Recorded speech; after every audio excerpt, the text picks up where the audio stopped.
हरिः ओं। श्रीमद् वाल्मीकि रामायणे युद्धकांडे सप्ततितमः सर्गः। हनुमान जी के द्वारा देवांतक और त्रिशिरा का, नील के द्वारा महोदर का तथा ऋषभ के द्वारा महापार्श्व का वध। नरांतकं हतं दृष्ट्वा चक्रुषुर्नैरृतर्षभाः देवांतकस्त्रिमूर्धा च पौलस्यश्च महोदरः। नरांतक को मारा गया देख देवांतक, पुलस्त्य कुल नंदन, त्रिशिरा और महोदर ये श्रेष्ठ राक्षस हाहाकार करने लगे। आरूढ़ो मेघ संकाशम वारणेन्द्रम महोदरः वालिपुत्रम महावीर्यम अभिदुद्राव वेगवान। महोदर ने मेघ के समान गजराज पर बैठकर महापराक्रमी अंगद के ऊपर बड़े वेग से धावा किया। भ्रातृव्यसन संतप्तस्तदा देवांतको बली आदाय परिघम घोरम अंगदम समभिद्रवत। भाई के मारे जाने से संतप्त हुए बलवान देवांतक ने भयानक परिघ हाथ में लेकर अंगद पर आक्रमण किया। रथमादित्य संकाशं युक्तं परमवाजिभिः आस्थाय त्रिशिरा वीरो वालिपुत्रमथाभ्यगात। इस प्रकार वीर त्रिशिरा उत्तम घोड़ों से जुते हुए सूर्य तुल्य तेजस्वी रथ पर बैठकर वाली कुमार का सामना करने के लिए आया। सत्रिभिर्देव पदर्पघ्नै राक्षसेन्द्रैरभिद्रुतः वृक्षमुत्पाटयामास महाविटपमङ्गदः देवान्तकाय तं वीरश्चिक्षेप सहसाङ्गदः महावृक्षं महाशाखं शक्रो दीप्तामिवाशिनीम्। देवताओं का दर्प दलन करने वाले उन तीनों निशाचर पतियों के आक्रमण करने पर वीर अंगद ने विशाल शाखाओं से युक्त एक वृक्ष को उखाड़ लिया और जैसे इंद्र प्रज्वलित वज्र का प्रहार करते हैं उसी प्रकार उन वाली कुमार ने बड़ी बड़ी शाखाओं से युक्त उस महान वृक्ष को सहसा देवांतक पर दे मारा। त्रिशिरास्तं प्रचिच्छेद शरैराशी विशोपमयैः सवृक्षं कृत्तमालोक्य उत्पपात तदांगदः सववर्ष ततो वृक्षान् शिलांश्च कपिकुञ्जरः तान् प्रचिच्छेद संक्रुद्धस्त्रिशिरा निशितैः शरैः। परंतु त्रिशिरा ने विषधर सर्पों के समान भयंकर बाण मारकर उस वृक्ष के टुकड़े टुकड़े कर दिए। वृक्ष को खंडित हुआ देख कपिकुंजर अंगद तत्काल आकाश में उछले और त्रिशिरा पर वृक्षों तथा शिलाओं की वर्षा करने लगे, किंतु क्रोध से भरे हुए त्रिशिरा ने पैने बाणों द्वारा उनको भी काट गिराया। परिघाग्रेण तान् वृक्षान् बभंज स महोदरः त्रिशिराश्चांगदं वीरम अभिदुद्राव सायकैः। महोदर ने अपने परिघ के अग्रभाग से उन वृक्षों को तोड़ फोड़ डाला। तत्पश्चात सहायकों की वर्षा करते हुए त्रिशिरा ने वीर अंगद पर धावा किया। गजेन समभिद्रुत्य वालिपुत्रं महोदरः जगानोरसि संक्रुद्धस्तोमरैर्वज्र सन्निभैः। साथ ही कुपित हुए महोदर ने हाथी के द्वारा आक्रमण करके वाली कुमार की छाती में वज्रतुल्य तोमरों का प्रहार किया। देवांतकश्च संक्रुद्ध परिघेण तदांगदम् उपगम्याभिहत्याशु व्यपचक्राम वेगवान। इसी प्रकार देवांतक भी अंगद के निकट अत्यंत क्रोधपूर्वक परिघ के द्वारा उन्हें चोट पहुंचाकर तुरंत वेगपूर्वक वहां से दूर हट गया। सत्रिभिर्नैरृतश्रेष्ठैर्युगपत् समभिद्रुतः न विव्यथे महातेजा वालिपुत्र प्रतापवान। उन तीनों प्रमुख निशाचरों ने एक साथ ही दावा किया था तो भी महातेजस्वी और प्रतापी वाली कुमार अंगद के मन में तनिक भी व्यथा नहीं हुई। सवेगवान महावेगं कृत्वा परम दुर्जयः तलेन समिभिद्रुत्य सघानास्य महागजम। वे अत्यंत दुर्जय और बड़े वेगशाली थे। उन्होंने महान वेग प्रकट करके महोदर के महान गजराज पर आक्रमण किया और उसके मस्तक पर जोर से थप्पड़ मारा। तस्य तेन प्रहारेण नागराजस्य संयुगे पेततुर्नयने तस्य विननाशस कुंजरः। युद्ध स्थल में उनके उस प्रहार से गजराज की दोनों आंखें निकल कर पृथ्वी पर गिर गई और वह तत्काल मर गया। विषाणं चास्य निष्कृष्य वालिपुत्रो महाबलः देवांतकमभिद्रुत्य ताडयामास संयुगे। फिर महाबली वाली कुमार ने उस हाथी का एक दांत उखाड़ लिया और युद्ध स्थल में दौड़कर उसी के द्वारा देवांतक पर चोट की। सविफलस्तु तेजस्वी वातो दधूत इव द्रुमः लाक्षारसः सवर्णञ्च शुस्रावरुधिरं महत्। तेजस्वी देवांतक उस प्रहार से व्याकुल हो गया और वायु के हिलाए हुए वृक्ष की भांति कांपने लगा। उसके शरीर से महावर के समान रंग वाला रक्त का महान प्रवाह बह चला। अथाश्वस्य महातेजा कृच्छ्राद् देवान्तको बली आविद्य परिगम वेगादाजघान तदांगदम। तत्पश्चात महातेजस्वी बलवान देवांतक ने बड़ी कठिनाई से अपने को संभालकर परिघ उठाया और उसे वेगपूर्वक घुमाकर अंगद पर दे मारा। परिघाभिहतश्चापि वानरेन्द्रात्मजस्तदा जानुभ्यां पतितो भूमौ पुनरेवोत्पपातः। उस परिघ की चोट खाकर वानर राजकुमार अंगद ने भूमि पर घुटने टेक दिए, फिर तुरंत ही उठकर वे ऊपर की ओर उछले। तमुत्पतन्तं त्रिशिरास्त्रिभिर्बाणैर्जिह्वगैः घोरैर्हरिपते पुत्रं ललाटेऽभिजगानः। उछलते समय त्रिशिरा ने 3 सीधे जाने वाले भयंकर बाणों द्वारा वानर राजकुमार के ललाट में गहरी चोट पहुंचाई। ततोऽङ्गदं परिक्षिप्तं त्रिभिर्नैरृतपुङ्गवैः हनुमानथ विज्ञाय नीलश्चापि प्रतस्थतुः। तदनंतर अंगद को 3 प्रमुख निशाचरों से घिरा हुआ जान हनुमान और नील भी उनकी सहायता के लिए अग्रसर हुए। ततश्चिक्षेप शैलाग्रन्नीलस्त्रिशिरसे तदा तद्रावणसुतो धीमान् बिभेद निशितैशरैः। उस समय नील ने त्रिशिरा पर एक पर्वत शिखर चलाया, किंतु उस बुद्धिमान रावण पुत्र ने तीखे बाण मारकर उसे तोड़ फोड़ डाला। तद्वाणशत निर्भिन्नं विदारित शिलातलं सविस्फुलिंगम सज्ज्वालं निपपात गिरे शिरः। उसके सैकड़ों बाणों से विदीर्ण होकर उसकी एक एक शिला बिखर गई और वह पर्वत शिखर आग की चिंगारियों तथा ज्वाला के समान पृथ्वी पर गिर पड़ा। स विजृंभितमालोक्य हर्षात् देवान्तको बली परिघेणाभिदुद्राव मारुतात्मजा माहवे। अपने भाई का पराक्रम बढ़ता देख बलवान देवांतक को बड़ा हर्ष हुआ और उसने परिघ लेकर युद्ध स्थल में हनुमान जी पर धावा किया। तमापतन्तमुत्पत्य हनुमान कपिकुंजरः आजगान तदा मूर्ध्नि वज्रकल्पेन मुष्टिना। उसे आते देख कपिकुंजर हनुमान जी ने उछलकर अपने वज्र सरीखे मुक्के से उसके सिर पर मारा। शिरसि प्राहरद्वीरस्तदा वायुसुतो बली नादेनाकंपयच्चैव राक्षसान् स महाकपिः। बलवान वायुकुमार महाकपि हनुमान जी ने उस समय देवांतक के मस्तक पर प्रहार किया और अपनी भीषण गर्जना से राक्षसों को कंपित कर दिया। समुष्टि निष्पिष्ट विभिन्न मूर्धा निर्वांत दंताक्षी विलंब जिह्वः देवांतको राक्षस राजसूनुर्गतासुरभ्यां सहसा पपात। उनके मुष्टि प्रहार से देवांतक का मस्तक फट गया और पीस उठा। दांत, आंखें और लंबी जीभ बाहर निकल आई तथा वह राक्षस राजकुमार प्राण शून्य होकर सहसा पृथ्वी पर गिर पड़ा। तस्मिन् हते राक्षस योध मुख्ये महाबले संयति देवशत्रौ क्रुद्धस्त्रिशीर्षा निशितास्त्रमुग्रम ववर्ष नीलोरसि बाणवर्षम। राक्षस योद्धाओं में प्रधान महाबली देवद्रोही देवांतक के युद्ध में मारे जाने पर त्रिशिरा को बड़ा क्रोध हुआ और उसने नील की छाती पर पैने बाणों की भयंकर वर्षा आरंभ कर दी। महोदरस्तु संक्रुद्ध कुंजरम पर्वतोपमं भूय समधिरुह्याशु मंदरम रश्मिवानिनव। तदनंतर अत्यंत क्रोध से भरा हुआ महोदर पुनः शीघ्र ही एक पर्वताकार हाथी पर सवार हुआ, मानो सूर्यदेव मंदराचल पर आरूढ़ हुए हों। ततो बाणमयं वर्षं नीलस्योपर्यपातयत् गिरौ वर्षं तडिच्चक्रचापवानिवतोयदः। हाथी पर चढ़कर उसने नील के ऊपर बाणों की विकट वर्षा की, मानो इंद्रधनुष एवं विद्युन मंडल से युक्त मेघ किसी पर्वत पर जल की वर्षा कर रहे हों। ततश्शरौघैरभिवृश्यमाणो विभिन्न गात्र कपि सैन्यपालः नीलो बभूवाथ विसृष्ट गात्रो विष्टिम्बितस्तेन महाबलेन।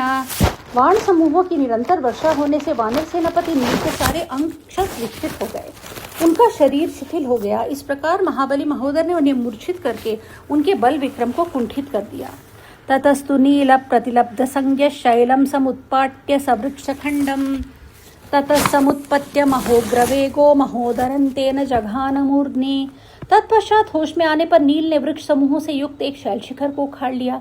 उनका वेग बड़ा भयंकर था। उन्होंने उछलकर उस वृक्ष को महोदर के मस्तक पर दे मारा। ततस्य शैलाभिनिपात भग्नो महोदरस्तेन महाद्वीपेन व्यामोहितो भूमितले गता सुपपात वज्राभिहतो यथाद्रिः। उस पर्वत शिखर के आघात से महोदर उस समय उस महान गजराज के साथ ही चूर चूर हो गया और मूर्छित एवं प्राण शून्य हो वज्र के मारे हुए पर्वत की भांति पृथ्वी पर गिर पड़ा। पितृव्यन्निहतं दृष्ट्वा त्रिशिराश्चापमाददे हनुमन्तं च सक्रुद्धो विव्याधनिशितैशरैः। पिता के भाई को मारा गया देख त्रिशिरा के क्रोध की सीमा न रही। उसने धनुष हाथ में ले लिया और हनुमान जी को पैने बाणों से बींधना आरंभ किया। सवायुसूनु कुपित चिक्षेप शिखरंगिरे सवायुसूनुकुपितश्चिक्षेप शिखरंगिरेः त्रिशिरास्तच्छरैस्तीक्ष्णैर्बिभेद बहुधा बली। तब पवन कुमार ने कुपित होकर उस राक्षस के ऊपर पर्वत का शिखर चलाया, परंतु बलवान त्रिशिरा ने अपने तीखे सहायकों से उसके कई टुकड़े कर डाले। तद्व्यर्थं शिखरं दृष्ट्वा द्रुमवर्षं तदा कपिः विससर्जरणे तस्मिन् रावणस्य सुतं प्रति। उस पर्वत शिखर के प्रहार को व्यर्थ हुआ देख कपिवर हनुमान ने उस रणभूमि में रावण पुत्र त्रिशिरा के ऊपर वृक्षों की वर्षा आरंभ की। तमापतन्तमाकाशो आकाशे द्रुमवर्षं प्रतापवान् त्रिशिरा निशितैर्बाणैश्चिच्छेदनननाद च। किंतु प्रतापी त्रिशिरा ने आकाश में होने वाली वृक्षों की उस वृष्टि को अपने पैने बाणों से छिन्न भिन्न कर दिया और बड़े जोर से गर्जना की। हनुमांस्तु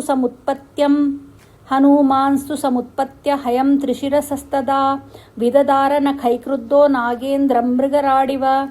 तब हनुमान जी कूद कर त्रिशिरा के पास जा पहुंचे और जैसे कुपित सिंह गजराज को अपने पंजों से चीर डालता है, उसी प्रकार रोष से भरे हुए उन पवन कुमार ने त्रिशिरा के घोड़े को अपने नखों से विदीर्ण कर डाला। अथ शक्तिं समासाद्य कालरात्रिमिवान्तकः चिक्षेपानिलपुत्राय त्रिशिरा रावणात्मजः। यह देखकर रावण कुमार त्रिशिरा ने शक्ति हाथ में ली, मानो यमराज ने कालरात्रि को साथ ले लिया हो। वह शक्ति लेकर उसने पवन कुमार हनुमान पर चलाई। दिवक्षिप्तामिवोल्कान्तां शक्तिं क्षिप्तमसंगतां गृहीत्वा हरिशार्दूलो बभंज च ननाद च। जैसे आकाश से उल्कापात हुआ हो, उसी प्रकार वह शक्ति जिसकी गति नहीं कहीं कुंठित नहीं होती थी चली, परंतु वानर श्रेष्ठ हनुमान जी ने उसे अपने शरीर में लगने से पहले ही हाथ में पकड़ लिया और तोड़ डाला। तोड़ने के बाद उन्होंने भयंकर गर्जना की। तां दृष्ट्वा घोर संकाशां शक्तिं भग्नां हनुमता प्रहृष्टा वानरगणा विने दुर्जलदा यथा। हनुमान जी ने वह भयानक शक्ति तोड़ दी। यह देख वानर वृंद अत्यंत हर्ष से उल्लसित हो मेघों के समान गंभीर गर्जना करने लगे। ततः खड्गं समुद्यम्य त्रिशिरा राक्षसोत्तमः निचखान तदा खड्गं वानरेन्द्रस्य वक्षसि। तब राक्षस शिरोमणि त्रिशिरा ने तलवार उठाई और कपिश्रेष्ठ हनुमान जी की छाती पर उसकी भरपूर चोट की। खड्ग प्रहाराभिहतो हनुमान मारुतात्मजः आजघान त्रिमूर्धानं तलेनोरसि वीर्यवान। तलवार की चोट से घायल हो पराक्रमी पवन कुमार हनुमान ने त्रिशिरा की छाती में एक तमाचा जड़ दिया। सतलाभिहतस्तेन स्त्रस्तहस्तायुधो भुवि निपपात महातेजा त्रिशिरास्त्यक्त चेतनः। उनका थप्पड़ लगते ही महातेजस्वी त्रिशिरा अपनी चेतना खो बैठा। उसके हाथ से हथियार खिसक गया और वह स्वयं भी पृथ्वी पर गिर पड़ा। स तस्य पततः खड्गं तमाच्छिद्य महाकपिः ननादगिरि संकाशस्त्रासयन् सर्वराक्षसान्। गिरते समय उस राक्षस के खड्ग को छीनकर पर्वताकार महाकपि हनुमान जी सब राक्षसों को भयभीत करते हुए जोर जोर से गर्जना करने लगे। अमृष्यमाणस्तं घोषम् उत्पपात निशाचरः उत्पत्य च हनुमन्तं ताडयामास मुष्टिना। उनकी वह गर्जना उस निशाचर से सही नहीं गई, अतः वह सहसा उछलकर खड़ा हो गया। उठते ही उसने हनुमान जी को एक मुक्का मारा। तेन मुष्टिप्रहारेण संचुकोप महाकपिः कुपितश्च निजग्राह किरीटे राक्षसर्षभम्। उसके मुक्के की चोट खाकर महाकपि हनुमान जी को बड़ा क्रोध हुआ। कुपित होने पर उन्होंने उस राक्षस का मुकुट मंडित मस्तक पकड़ लिया। सतस्य शीर्षाण्यसिनाशितेन किरीटजुष्टानि सकुण्डलानि क्रुद्ध प्रचिच्छेद सुतो निलस्य त्वष्टुस्सु तस्येव शिरांसि शक्रः। फिर तो जैसे पूर्व काल में इंद्र ने त्वष्टा के पुत्र विश्वरूप के तीनों मस्तकों को वज्र से काट गिराया था, उसी प्रकार कुपित हुए पवन पुत्र हनुमान ने रावण पुत्र त्रिशिरा के किरीट और कुंडलों सहित तीनों मस्तकों को तीखी तलवार से काट डाला। तान्यायताक्षाण्यग सन्निभानि प्रदीप्त वैश्वानरलोचनानि पेतुशिरांसीन्द्र रिपो पृथिव्यां ज्योतिंषि मुक्तानि यथार्कमार्गात्। उन मस्तकों की सभी इंद्रियां विशाल थीं, उनकी आंखें प्रज्वलित अग्नि के समान उद्दीप्त हो रही थीं। उस इंद्रद्रोही त्रिशिरा के वे तीनों सिर उसी प्रकार पृथ्वी पर गिरे जैसे आकाश से तारे टूटकर गिरते हैं। तस्मिन् हते देवरिपौ त्रिशीर्षे हनुमता शक्रपराक्रमेण नेदुप्लवंगा प्रचचाल भूमि रक्षांस्यथो दुद्रुविरे समान्तात्। देवद्रोही त्रिशिरा जब इंद्रतुल्य पराक्रमी हनुमान जी के हाथ से मारा गया तब समस्त वानर हर्षनाद करने लगे, धरती कांपने लगी तथा राक्षस चारों दिशाओं की ओर भाग चले। हतं त्रिशिरसं दृष्ट्वा तथैव च महोदरं हतौ प्रेक्ष्य दुराधर्षौ देवान्तकनरान्तकौ छुकोपपरमामर्षि मत्तो राक्षसपुङ्गवः जग्राहार्चिष्मतीं चापि गदां सर्वायसीं तदा। त्रिशिरा तथा महोदर को मारा गया देख और दुर्जय वीर देवांतक एवं नरांतक को भी काल के गाल में गया हुआ जान अत्यंत अमरशील राक्षस शिरोमणि मत्त महापार्श्व कुपित हो उठा। उसने एक तेजस्विनी गदा हाथ में ली जो संपूर्णतः लोहे की बनी हुई थी। हेमपट्ट परिक्षिप्तां मांसशोणित फेनिलां विराजमानां विपुलां शत्रुशोणित तर्पितां।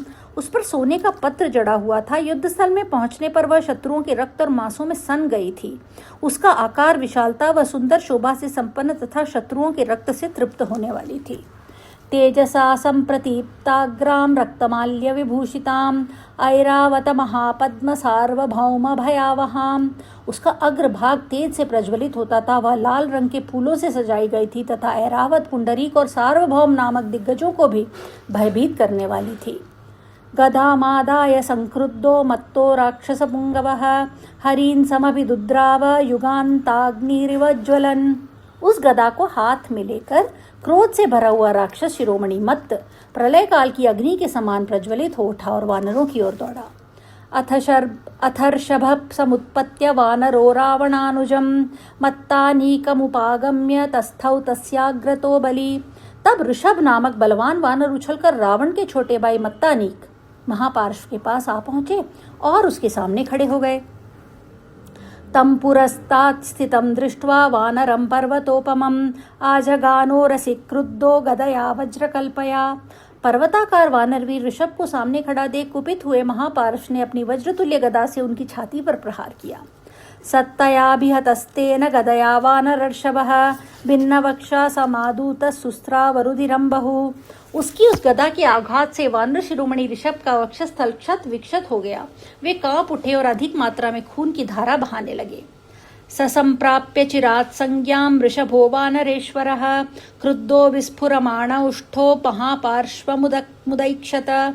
बहुत देर के बाद होश में आने पर वानरराज ऋषभ कुपित हो उठे और महापार्श्व की ओर देखने लगे। उस समय उनके ओठ फड़क रहे थे। सवेगवान् वेगवदभ्युपेत्य तं राक्षसं वानरवीरमुख्यः संवर्त्य मुष्टिं सहसा जघान बाह्यन्तरे शैलनिकाशरूपः। वानरवीर में प्रधान ऋषभ का रूप पर्वत के समान जान पड़ता था। वे बड़े वेगशाली थे। उन्होंने वेग पूर्वक उस राक्षस के पास पहुंचकर मुक्का ताना और सहसा उसकी छाती पर प्रहार किया। सकृत्तमूल सहसेव वृक्षक्षितौ पपात क्षतजोक्षितांग तां चास्य घोरां यमदंडकल्पां गदां प्रगृह्याशु तदाननाद। फिर तो महापार्श्व जड़ से कटे हुए वृक्ष की भांति सहसा पृथ्वी पर गिर पड़ा। उसके सारे अंग रक्त से नहा उठे। इधर ऋषभ उस निशाचर की यमदंड के समान भयंकर गदा को शीघ्र ही हाथ में लेकर जोर जोर से गर्जना करने लगे। मुहूर्तमासीत् स गता सुकल्प प्रत्यागतात्मा सहसा सुरारिः उत्पत्य संध्याभ्रसमान मानवर्णस्तं वारिराजात्म जमाजघान। देवद्रोही महापार्श्व 2 घड़ी तक मुर्दे की भांति पड़ा रहा। फिर होश में आने पर वह सहसा उछलकर खड़ा हो गया। उसका रक्तरंजित शरीर संध्या काल के बादलों के समान लाल दिखाई देता था। उसने वरुण पुत्र ऋषभ को गहरी चोट पहुंचाई। समूर्छितो भूमितले पपात मुहूर्तमुत्पत्य पुनः ससंज्ञः तामेव तस्याद्रिवराद्रिकल्पां गदां समाविद्य जघान संख्ये। उस चोट से ऋषभ मूर्छित होकर पृथ्वी पर गिर पड़े। 2 घड़ी के बाद होश में आने पर वे पुनः उछलकर सामने आ गए और उन्होंने युद्धस्थल में महापार्श्व की उसी गदा को, जो किसी पर्वतराज की चट्टान के समान जान पड़ती थी, घुमाकर उस निशाचर पर दे मारा। सातस्य रौद्रा समुपेत्य देहं रौद्रस्य देवाध्वर विप्रशत्रोः बिभेद वक्ष क्षतजंच भूरि सुस्रावधात्वंभ इवाद्रिराजः। उसकी उस भयंकर गदा ने देवता यज्ञ और ब्राह्मण से शत्रुता रखने वाले उस रौद्र राक्षस के शरीर पर चोट करके उसके वक्षस्थल को विदीर्ण कर दिया। फिर तो जैसे पर्वतराज हिमालय गेरू आदि धातुओं से मिला हुआ जल बहाता है, उसी प्रकार वह भी अधिक मात्रा में रक्त बहाने लगा। अभिदुद्राववेगेन गदां तस्य महात्मनः तां गृहीत्वा गदां भीमामाविध्य च पुनः पुनः मत्तानीकं महात्मा स जघानरणमूर्धनि। उस समय उस राक्षस ने महामना ऋषभ के हाथ से अपनी गदा लेने के लिए उन पर धावा किया, किंतु ऋषभ ने उस भयानक गदा को हाथ में लेकर बारंबार घुमाया और बड़े वेग से महापार्श्व पर आक्रमण किया। इस तरह उन महामनस्वी वानरवीर ने युद्ध के मुहाने पर निशाचर की जीवन लीला समाप्त कर दी थी। सस्वया गदया भग्नो विशीर्ण दशनेक्षणः निपपात तदा मत्तो वज्राहत इवाचलः। अपनी ही गदा की चोट खाकर महापार्श्व के दांत टूट गए और आंखें फूट गईं। वह वज्र के मारे हुए पर्वत शिखर की भांति तत्काल धराशायी हो गया। विशीर्ण नयने भूमौ गत सत्त्वे गतायुषी पतिते राक्षसे तस्मिन् विद्रुतं राक्षसं बलम्। जिसकी आंखें नष्ट और चेतना विलुप्त हो गई थी, वह राक्षस महापार्श्व जब गतायु होकर पृथ्वी पर गिर पड़ा, तब राक्षसों की सेना सब ओर भाग चली। तस्मिन् हते भ्रातरि रावणस्य तन्नैर्ऋतानां बलवर्णभाभं त्यक्तायुधं केवल जीवितार्थं दुद्राव भिन्नार्णवसन्निकाशम्। रावण के भाई महापार्श्व का वध हो जाने पर राक्षसों की वह समुद्र के समान विशाल सेना हथियार फेंककर केवल जान बचाने के लिए सब ओर भागने लगी, मानो महासागर फूटकर सब ओर बहने लगा हो। इत्यार्षे श्रीमद् रामायणे वाल्मीकि आदि काव्ये युद्धकांडे 70तमः सर्गः। इस प्रकार श्री वाल्मीकि निर्मित आर्ष रामायण आदि काव्य के युद्ध काल में 70वां सर्ग पूरा हुआ। हरि ओम।